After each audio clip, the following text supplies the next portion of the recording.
Here is the 2025 Honda Pilot Elite all-wheel drive in platinum pearl over black leather interior. In 2023, we got a refresh, making it longer, wider, increasing horsepower by 5. This year, we're getting a new black edition. I'm Anthony from Hawkeye Rides, and I'm going to go over the pros and cons, the problem that I have with the Pilot and comparable rivals. We're going to start in the front fascia with standard LED headlights, daytime runnings, and fog lights, and ground clearance at 7.3 inches unless you tick the box for the Trail Sport, which will increase to 8.3 inches, which is going to be the most clearance in the Honda line. The lower is going to get the satin aluminum, the grille is going to get the gloss black elements. Going into the black edition, which is now the top tier, this is just underneath it, is going to get the badging in the grille. It's going to have a different configuration similar to the Trail Sport, having its own unique grille setup, and black elements are going to be stationed all around it. Front and rear parking sensors with a 360-degree reverse camera and a trail camera, which you just push the button on the stock while you're driving so you can see the front camera or the 360-degree view. Now that's going to be on the Trail Sport, the Touring, Elite, and Black Edition. Housed underneath the hood is going to be the same configuration for all 6 trims, which is a 3.5 liter V6, which has cylinder management, which means it will cut off different cylinders to get better MPGs.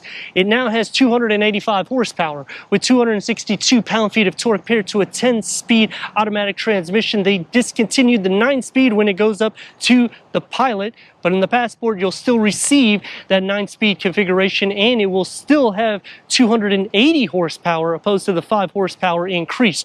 All trims are going to have 20-inch wheel setup except the Trail Sport. That's going to have an 18-inch wheel with all-terrain tires and an off-road suspension setup, and it's going to be a little bit more rugged looking because it's a bit more off-roadsy. Whereas when you get into the Touring, Elite, and Black Edition, it's going to start looking a little bit more luxurious, similar to an Acura MDX, in which the first problem, or con I should say, is the Pilot actually has better configuration than the MDX, because you're going to have a touch screen, which you'll see in the interior.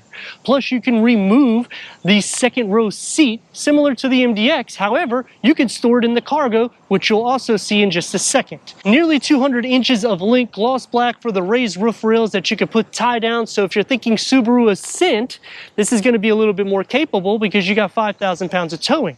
Whereas when you go into the Subaru Ascent, it starts off with 2,000 pounds of towing. Now, it does go up to 5,000 pounds, and the best in class will go to Nissan and Kia. In the new Hyundai Santa Fe slots kind of a little bit underneath this because it's not as long, but standard third row, and towing will go up to 4,500 pounds. But when you're thinking about what you're getting here as a package, you don't have to worry about a dual wet clutch automatic transmission or a turbocharge, because this is a naturally aspirated V6 with the IVTM4 all-wheel drive system, which is an intelligent variable traction management system for all 4 wheels that will change the traction for the tires. And we have a total of 6 different driving modes with hill start assist and hill descent control. Thinking about the Toyota Grand Highlander, it's going to be a little bit longer than this. Same towing capabilities. The only difference is you're going to be getting a turbocharged and a hybrid engine setup, which when I'm looking at this configuration, because of how much I can adjust the interior, you're going to have nearly the same amount of leg space in the third row. The rear gets standard LED taillights, and it goes into the Pilot badging with the gloss black elements and the matte black for the Pilot badging. And the lower gets dual exhaust outlets with the chrome tips, which I like this because it's a naturally aspirated V6. But the problem that I have is that variable cylinder management, because it deactivates cylinders in which it's going to build up carbon. And when I'm going for a naturally aspirated V6, I mean, I'm getting pretty decent MPGs. So what is the gain of getting 1 or 2 more MPGs for the city or highway when I have more of a longevity without that system? It's going to start off at 18.6 cubic feet behind the third row. It's going to sit up just a little bit. The 12 volt, the storage bin, not so much of a storage bin here, but underneath the floor, you can also fold this around. So that way, if you have anything that is wet, it's not going to make the vehicle smell. Split fold the third row in the back by pulling the levers. That's going to increase cargo to 48.5. However, you do have to go inside to fold down the second row. That's going to max cargo to 87 cubic feet of storage.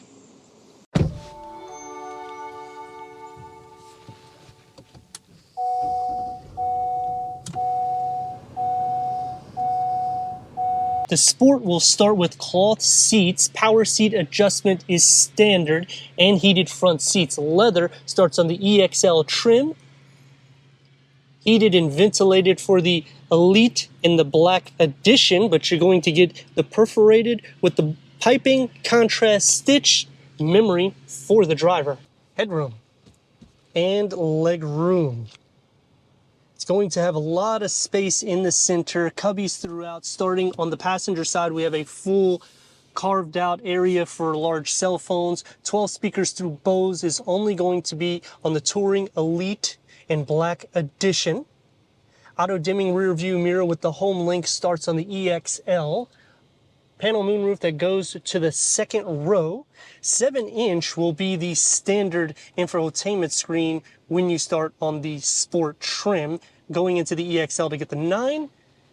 Navigation is going to be on the Trail Sport, the Touring, Elite, and Black Edition. Wireless Apple CarPlay and wireless Android Auto start on the EXL. HD radio starts on the EXL. Honda Home Link is on all trims. Cabin Talk is as well. And when we put it into reverse, we have a 360-degree reverse camera, full trajectory for the front and the rear. You can change different camera layouts. And this is only on the Trail Sport, Touring, Elite, and Black Edition. Tri-climate control is standard on all trims, and I like how the center does not look like a Civic. They have changed the design layout. You get the gloss black elements here on the side. Leather wrap steering wheel is standard. Heated, multi-function with the paddle shifts. The gauge cluster is a 10.2 digital reader that can go through an array of information for the driver. And you can customize the whole layout by scrolling with this button here on the right side. And we could change the whole gauge layout. So we have the round. That was the bar we were in. Or the round minimal. And the bar minimal. Heads-up display is only on the Touring, Elite, and Black Edition. The center has been cleaned up, so we have a standard wireless charging pad, the key fob for the Pilot. Gloss black around the gear lever. And driving mode select, which we have a ton of driving modes. We have normal, snow, trail, sand, tow. This is going to be a little bit more sporty. Opens up to a deep storage pocket with a pin holder. The door panel on the dash can figure in together, and I like the pattern that comes in. We have ambient lighting as well with the satin aluminum. It's going to be soft to touch, one touch up and down for the windows, 2 tiers of storage. For the second row, headroom and leg room. You're going to have storage, and more storage behind both of the front seats. Third climate control, heated second row with a home plug, 2 USB ports. You can also slide these forward to give more room to the third row. Slide them back. And because we have more or less captain seat configuration, you can relax a little bit because we have removed the seat in the center. Both sides are going to get the manual sunshades. And the door is going to have the same materials that's found in the front, soft to touch where it needs to be, with 2 tiers of storage. With the seat in the center, lift it up so I can slide in. The floor is more or less flat. This area here does push out a little bit, but you're not really sharing feet space on either side.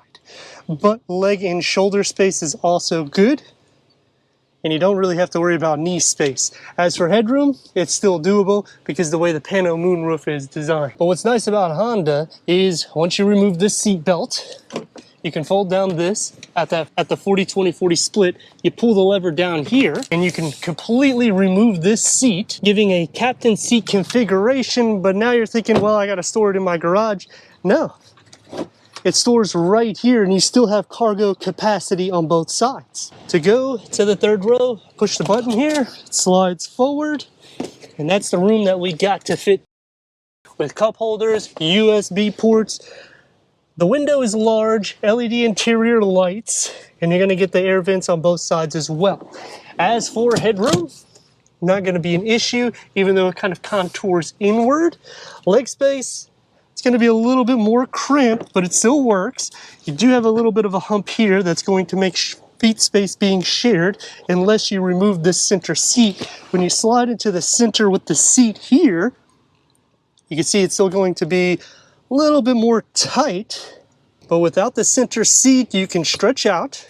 And because this is plastic, you don't have to worry about wet shoes, making feet space not an issue, but shoulder space, it's going to be a little bit more tight, but it's still doable even if you sit upright. 285 horsepower, which was increased when we got the refresh, and 262 pound-feet of torque, giving us a 10-speed automatic transmission.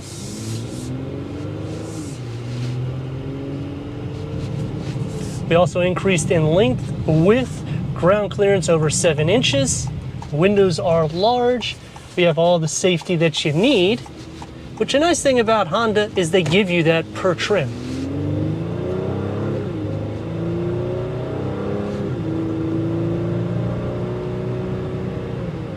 Now in sport mode it will go, and you have a lot of different driving modes. We're going to put it in Econ so we can see the difference through the drive itself.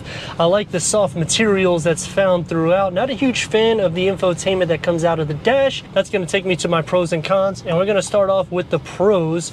When you get into the Elite, it not only unlocks pretty much everything that you would need to make it a discounted Acura MDX, but you have more capabilities than the Acura MDX. You're going to get better fuel economy, same towing capabilities, and you have room to put that center seat that's in the second row in the cargo instead of throwing it in your garage or in your bedroom if you don't want it and you want a captain seat configuration layout. I'm not a huge fan of them not giving a full pass-through because we've had this refresh now for a couple of years, and I would have liked them to configure this center cluster a little bit different because they've now given us this center cluster more or less in the Ridgeline and the Passport. The dashboard, I like how they have carved out more storage space for the passenger, and you get the upgraded Bose sound system when you go up the tiers, plus a heads-up display and a 360-degree reverse camera. You're not going to be getting those components when you go into the Passport, so this makes it a little bit more of a luxury drive, and like I was saying, a discounted Acura price. Very quiet, sealed up for the side windows and the front windshield. Ventilated seats, so I'm taken care of in this heat of Florida. The cons is when you go to the base tier, you don't hardly get any of the features, and they even option cloth for the seat upholstery. You're not going to have the 9-inch, it's going to be a 7-inch, which I would have liked to see the 12.3 that is in the new Accord here, and maybe reconfigure the dash layout just a touch. And another con has to be for the center seat for the second row. I like that you can take it out to make it captain seats more or less, but the darn thing is very heavy. Turn radius at more or less the stop point, gonna get about 2 and a part lane. This is Eco or Econ.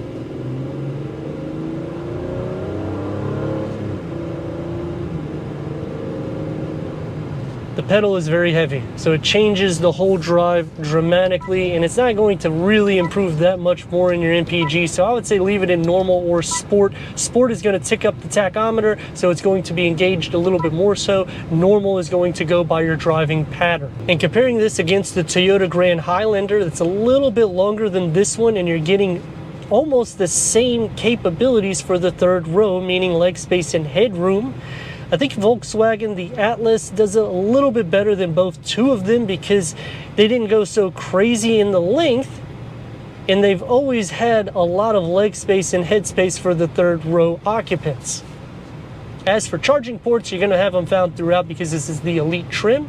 Going into the Trail Sport, I feel, is the sweet spot because it unlocks more or less everything that you can get in the Elite. There's a few options that you will not be able to get, but then you're getting savings and you get the off-road suspension and that off-road look. Going against Nissan and Kia, they're going to be able to tow more.